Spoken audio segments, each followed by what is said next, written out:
running nude down the street, bleeding out in the back.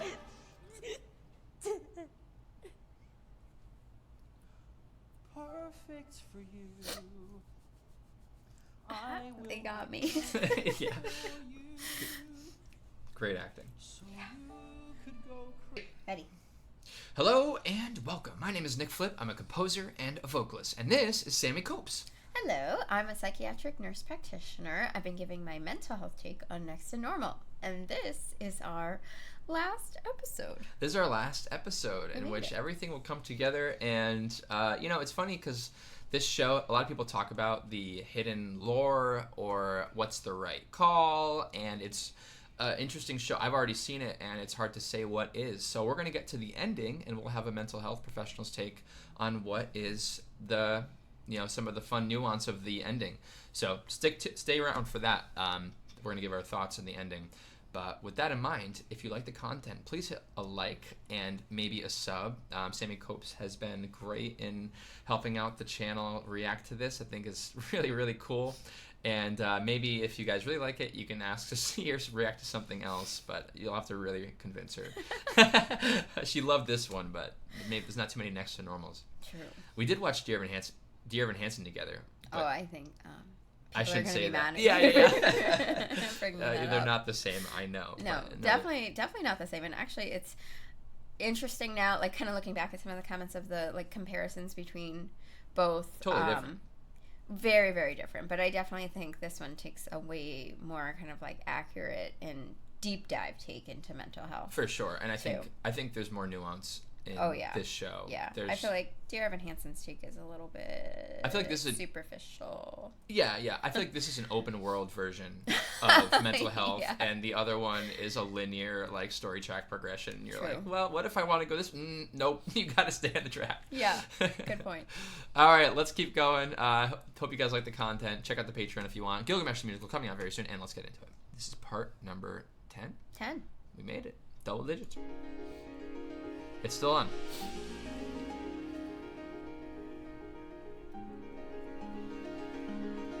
He's looking good. Just gotta say, he's looking good. Look at his glow up. Hey, it's still awkward. No, less awkward. But you look like a star. Hey. A vision in blue. Blue. Interesting accent. And you are. Hey. You came. Well, I said that I might. I thought we were through. Me and you. Not tonight. Will your mom be okay? Well, she might be someday. But for now it's all fine. She's still on my mind. Can you leave it behind? Stay. Let's see this thing. Am I crazy? I might end up crazy. I'll be here for you. You say that right here. But then give it a year, or 10 years, or a life. I could end up your wife, sitting staring at walls, throwing shit down the stairs, freaking out at the store, running nude down the street, bleeding out in the back.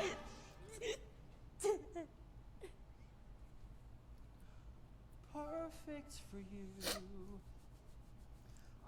They got me. Yeah. Great acting. So you could go crazy, or I could go crazy. It's true. Sometimes life is insane, but crazy, I know I can do. Love them. 'Cause crazy is perfect, and fucked up is perfect. Language. So I will be perfect.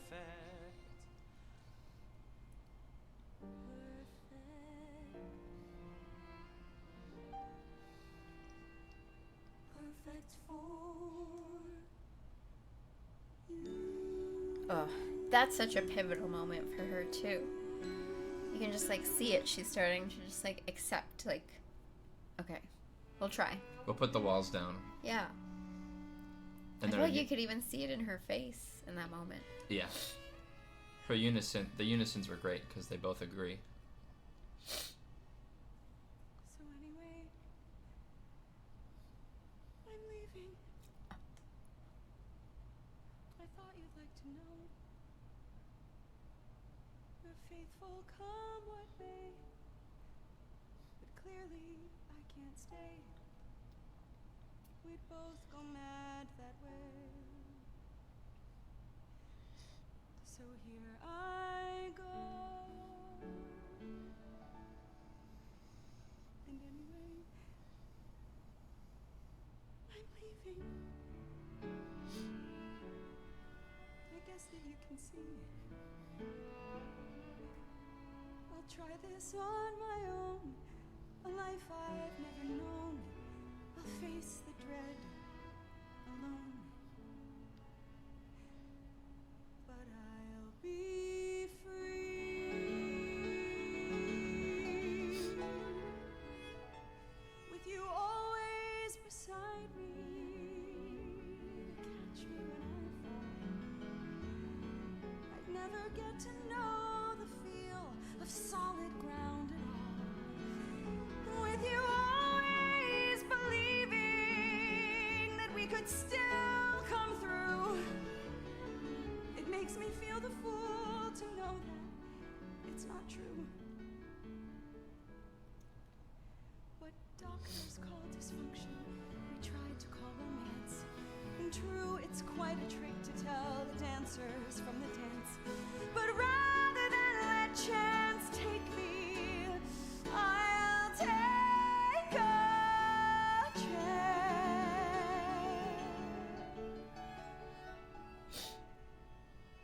I'll take a chance on leaving. It's that or stay and die. I loved you once, and though you love me still, I know it's time for me to fly.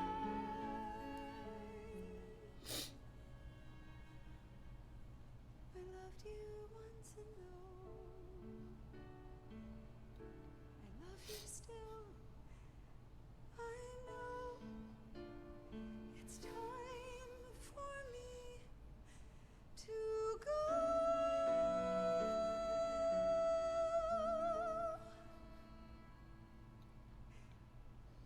And so, goodbye.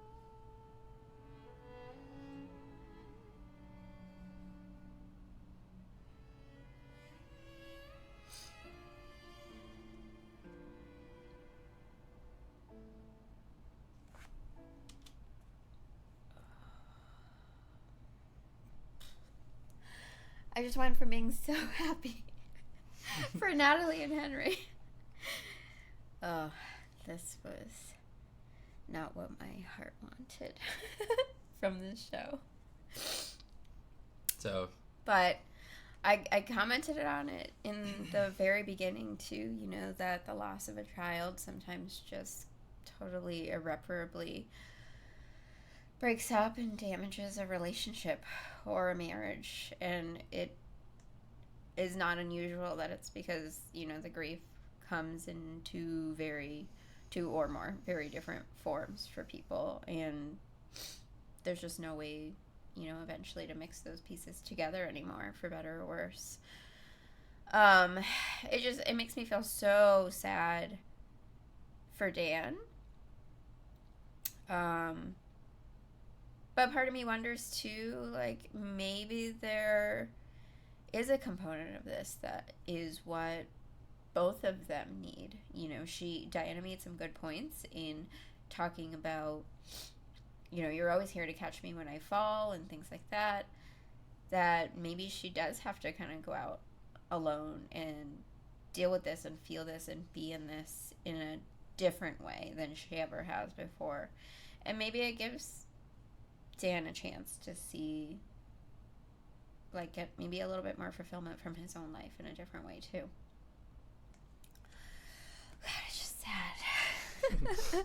I'm suffering. I'm going to reserve all comment. Okay.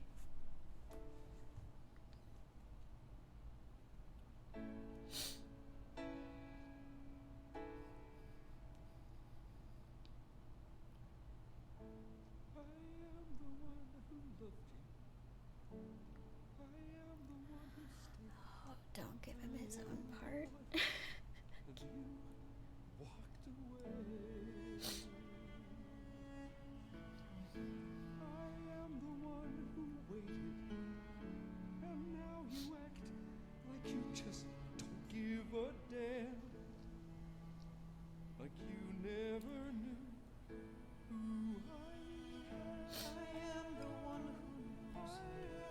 I am the one you fear. I am the one who's always been here. I am the one who'll hear. I know you told her that I'm not worth a damn, but I know you know who I am. No. I know you know who I am.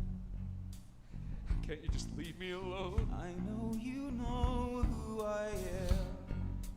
Why didn't you go with her? 'Cause I'm moving on. Go! And I won't let go. Me go! You don't know. I am the one who held you. I am the one who cried. I am the one who watched while you died. Yeah, yeah, yeah. I am the one who loved you. I tried pretending that I don't give a damn. But you've always known who I am.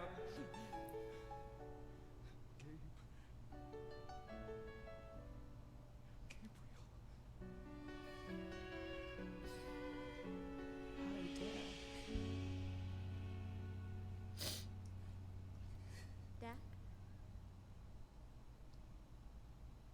What the hell? Why are the lights off?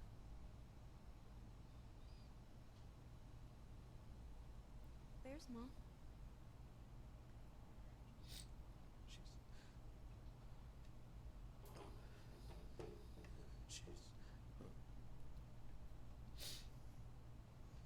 Gone?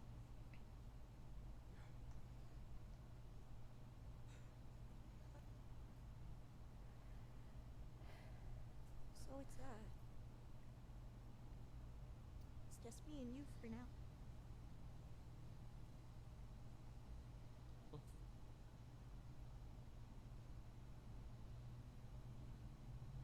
Yeah.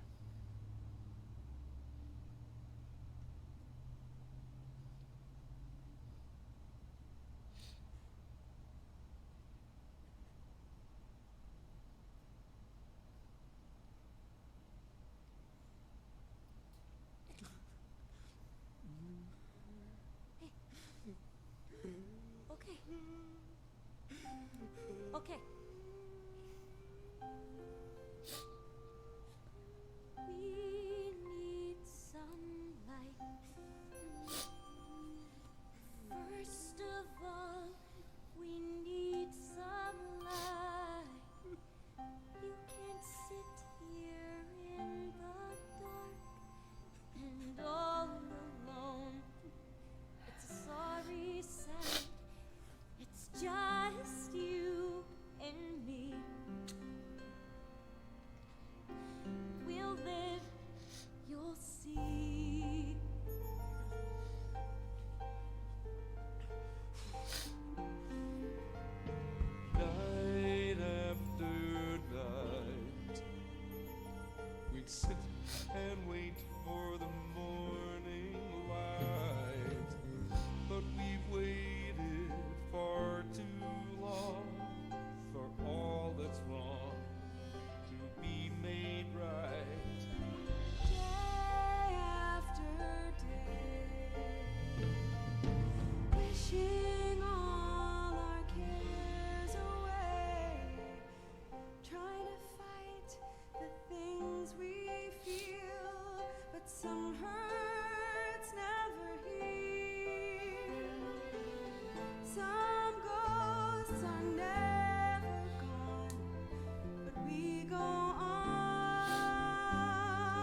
she went. Have you heard from her? Yeah, I heard from her. She's staying with my grandparents. Do they actually exist? Yes. The whole audience erupts. Henry. Well, going home has never been a solution to any of my problems. That's what you got me for. Seriously? You're like number 3 on my list of issues. Piece of the list. Don't worry, Henry. They're my favorite problem. That's all I ask. Day after day, give me clouds and rain and gray. Give me pain if that's what's real. It's the price we pay to feel. The price of love is lost. Holy moly. That's crazy, right? I literally was thinking of that as like a point that I was going to make, and I'm sorry to interrupt the final song. But yeah, I was going to say that you know, grief is so extra hard, but it really is the cost of love and loving so hard to then grieve something so much. So I love this show. I can't believe they just said that. I was like, in my brain percolating. That's you. Still we pay. We love anyway. Look, I know you can't tell me if you're treating her. I just wonder if she's okay. I think she's working on it, and she's aware of the risks. Do you think she'll come home? It's hard to say. Dan, would you like me to recommend someone for you to talk to? No. Yes, Dan. Yes. Yes, I would. Thank you. And when the night has finally gone, and when we see the new day dawn, we'll wonder how we wandered for so long, so blind. The wasted world we thought we knew, the light will make it look brand new. So let it, let it, let it. Okay, I'm sorry to interrupt again. That was interesting, though, the scene with the doctor, that he had 2 pill bottles, and she chose one of them. That's what I'm saying. So I wonder, you know? Yeah, It's kind of like what that's I a was different talking character. about before. It's like that to me. That's like a different character than the previous Doctor. No, that's still Dr. Madden. Why? So was the first Doctor. That was Dr. Madden. Then it's Dr. Madden, and now this is Dr. Madden. No, the first Doctor was someone totally different. It's the same actor, but it's a different Doctor. Yeah, but I'm saying the way he's doing that is totally different from Dr. Madden in the middle of the show. Like the pill, not here's a little exactly. pamphlet, you make your own informed decision. I don't think our second Dr. Madden was ever really all that bad. I don't think I'd say he was bad, but we never saw that from him. Yeah, well, I mean, he She was felt mostly in the completely- beginning, though, talking about, like, hypnosis and ECT and stuff like that. Yeah, the first Doctor was the word, like, blah, blah. Yeah. But, like, I don't know. You just said that, and that to me it felt like a different, like, your version of, you're saying it yourself, your version of a good prescriber. Yeah. Yeah, I don't know. That's an interesting point, I guess. Maybe. But, like, how empowering that made her, is looking, she looks great right now. Yeah. She's making her feel good, and that's, like, an important distinction, is good practice is... Right. And I don't think I made a point about this, and sorry to harp on it, but I don't think I made a point about this in the show. I didn't even recognize that moment. That's a huge moment to sort of, I eat what I say, because it's re-empowering mental health again. Yeah, that's what I was thinking about, too. That's why I wanted to stop and talk about it, because, you know, I know what you were saying before, that, yeah, it can make people feel like, well, treatment's not for me, or it's not going to work for me, or, like, I don't want to try and go through all of this, too, but there still can be kind of good and positive moments from it too. I just think it's it's a very human connection, and so you have to find providers that you connect with and that you feel good with, and I again think that makes the world of difference. And separately, it's okay if you have a provider that you don't connect with, whether that's, you know, for meds or for therapy or your primary care provider, whoever it is, to leave them and move on and find somebody that you like. You're not hurting their feelings. You're not making them feel bad. If, you know, we're all professionals, so they shouldn't think of it that way. But you have to find people that you connect with. And I think, you know, that moment shows it right there, too, for her to feel comfortable to, like, come back around, come back to it again, but also be a part of her plan. Right. Good, okay, I feel good. Yeah, I feel better. Look at the harmony.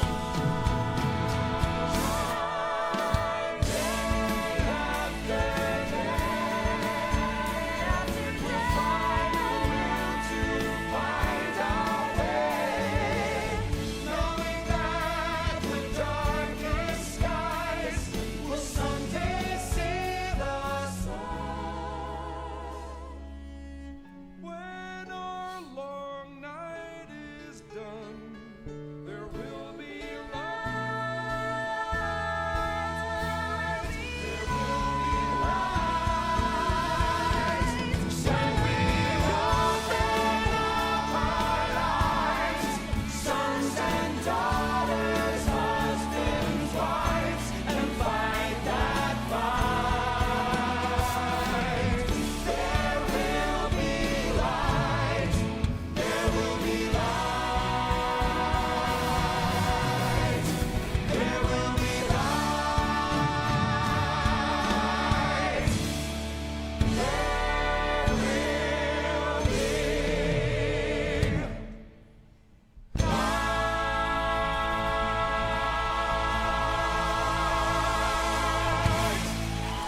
Oh.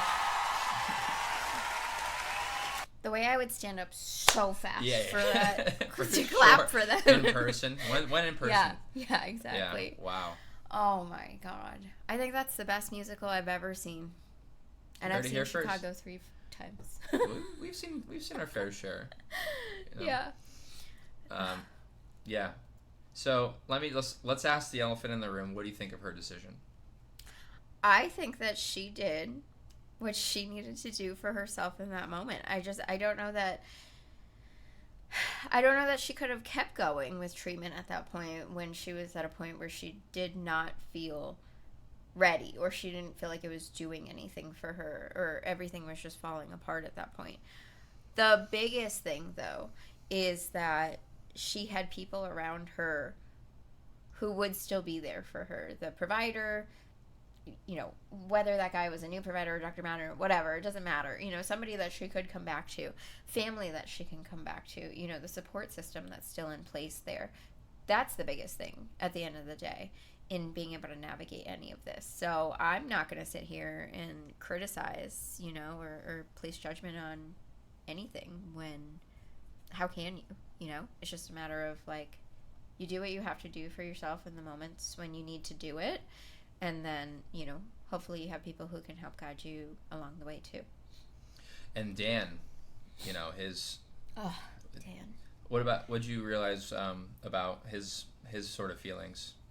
I think that's kind of exactly what I had hoped would happen, actually, is that they just place a little bit more of a spotlight on, like, his grief, too, because I feel like you can sort of take away from earlier parts of the show that, oh, he's already moved on, or he so badly wants her to move on, and things like that, and maybe he didn't care as much, or it didn't hurt him as much, but this is what I meant, that grief just comes about very differently and is experienced very differently by every single person, and every single loss is going to look different, too, and I'm glad that he had his moment, actually, of being able to, like, spotlight, yes, like, he goes through it, too, he hurts, too, it's just in a very different way, and maybe he was repressing it, you know, to some degree to try to move on and things, but it's still there.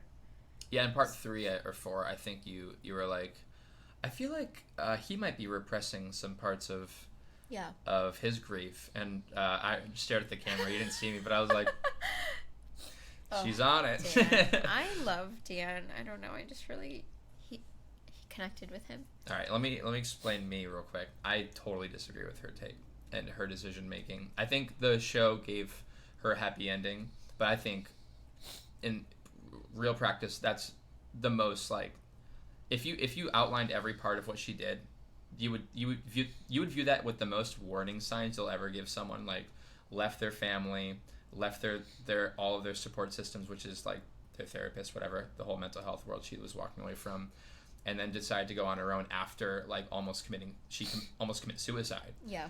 That would be like every warning that you can possibly give. And then on top of that, Natalie, they showed her taking the caregiver role for Dan. I know that I didn't comment broke on that, me. but that moment made me sad for Natalie all Yes. over again. They took away her childhood pretty I much, know. and she did, like the mom did, and that's where I'm like, you need to like be an adult, hold it together. You haven't looked your daughter in the eye the entire show. You haven't been a good mom to your daughter. This is a very cold take on it. I think it's a though. cold take, but I think it's a realistic take for like when we're eventually we're gonna have kids, but like at some point we have like our highest priority is gonna be our child.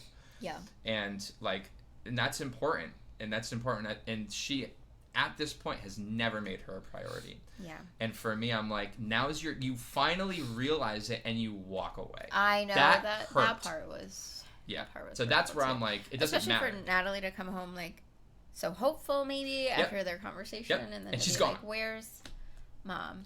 Yeah. Yeah. And so that's where I'm like, I don't agree.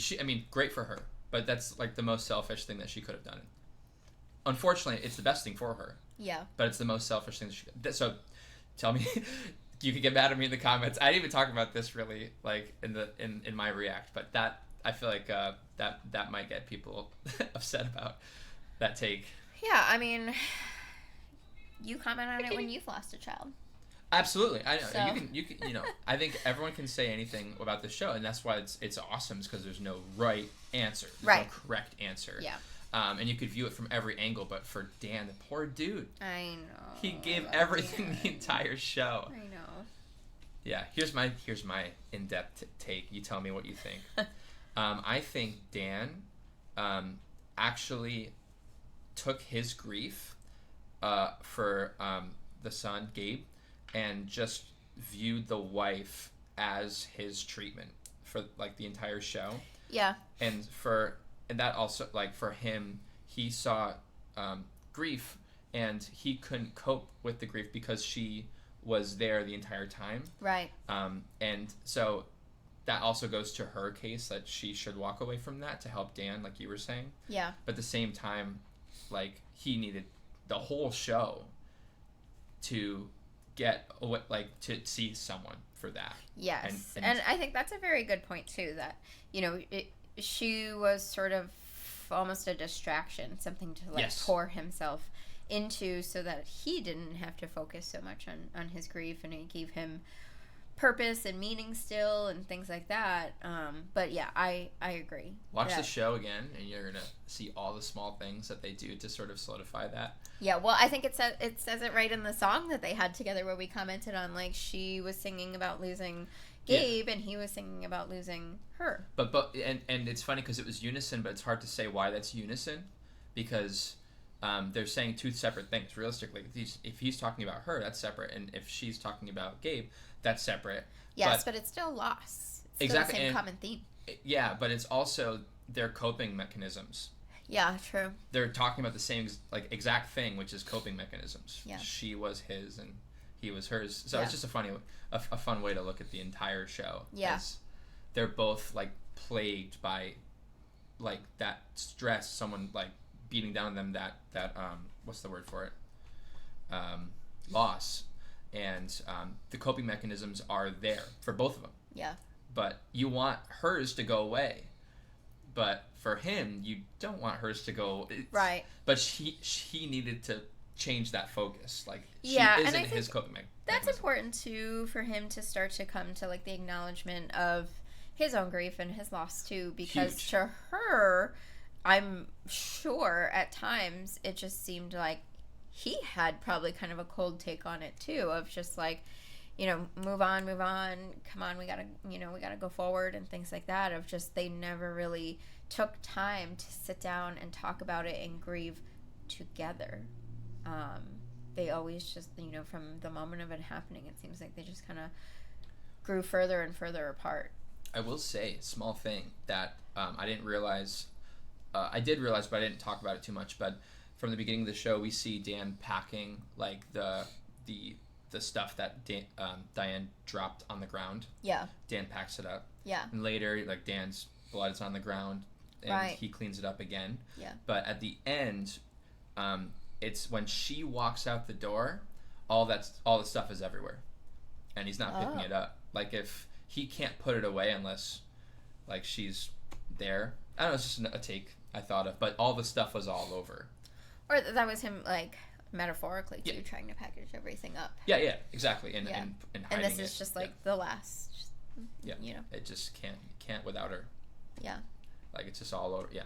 As soon as she leaves, it's all over. all Right, over the right, that ground. he's forced to face it. Exactly. And that's why he finally saw her Yeah. at the end. Yeah. So, deep cuts, deep lore. I know, for sure. That all makes a lot of sense. Yeah. So,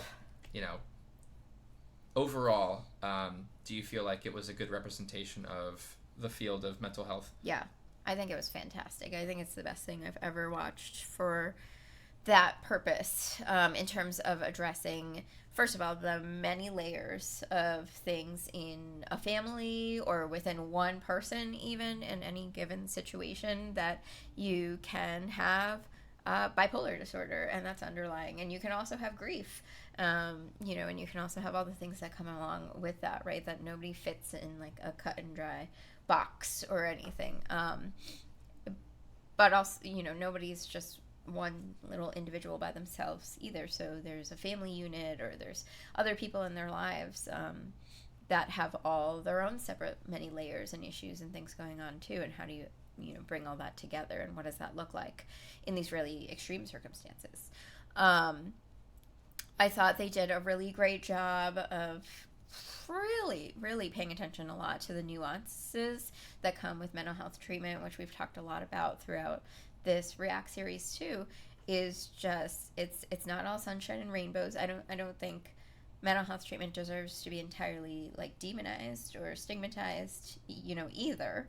But it's certainly not all sunshine and rainbows, and it's very real that people don't want to lose themselves. They don't want to deal with a million side effects. They don't want to feel, terrible.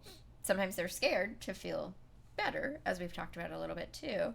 But that's all very realistic. These are all literally, like I've said, daily conversations that I have with my own patients. But I think the recognition of that is so important, not to just hand somebody a pill and say, this is it, this is the cure, this is what's going to make everything all better, because that's not the reality. There's still the work on the other side of that has to be done as well. Decisions that have to be made by the people going through things, and times that are going to come when you just don't want to do it anymore. You don't want to deal with any of the side effects or the treatment, or another failed option and things like that. You don't want to deal with it anymore. So I think the back and forth of it is very real. Yeah. So I appreciated that they did, kind of shine the spotlight on that, but then sort of, quietly brought it back around. Mm-hmm, that part quietly. made me, it was very quiet, but that part made me so happy. Just in bringing it back to like, okay, she's ready. This is her time.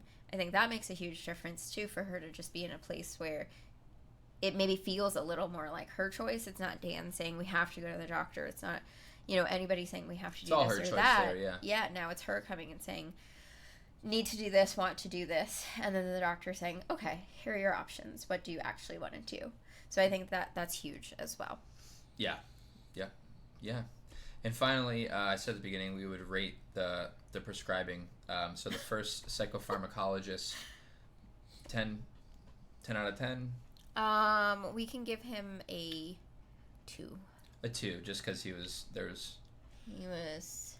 trying. pretty dismissive. Trying, I guess. But yeah, dismissive and just kind of throwing things at the wall, waiting for them to stick, and not listening to any of her concerns. Yeah, and the second. I really liked him.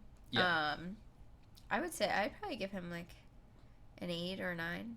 Yeah, obviously, like with real practice, they wouldn't. They could be meeting for 4 times a week, but with that amount of time, I feel like that's a lot of time, and I don't know. I could see why she was frustrated with how much time she was spending with him to not see really any positive results. I know. I do get that too. But I think the other piece of it is that, these things, mental health or loss or whatever the situation is, these aren't things that happen overnight. The pain of which doesn't just happen overnight. And so it's going to take time too for them to get better. And sometimes people need things that are a little more intensive. But yeah, it's frustrating. I think the biggest takeaway, like that you said, and if this show really resonates with you, I think you said this in a cooler way, but I'll say it in the dumb way. But you need a little rain to see a rainbow, and part of the show I think does a great job of showing like you do like to feel loss. To love you need to feel some loss. And at the end, it doesn't show you what happens after she walks away from all of that. And I'm sure that was rock bottom. Yeah. For her after she walked away from everything. Right. And that would probably be the most pain that even in the show that she would probably feel. Yeah. It would be in that moment. And they don't show that part. And that's probably the least pretty of everything that we saw. Yeah.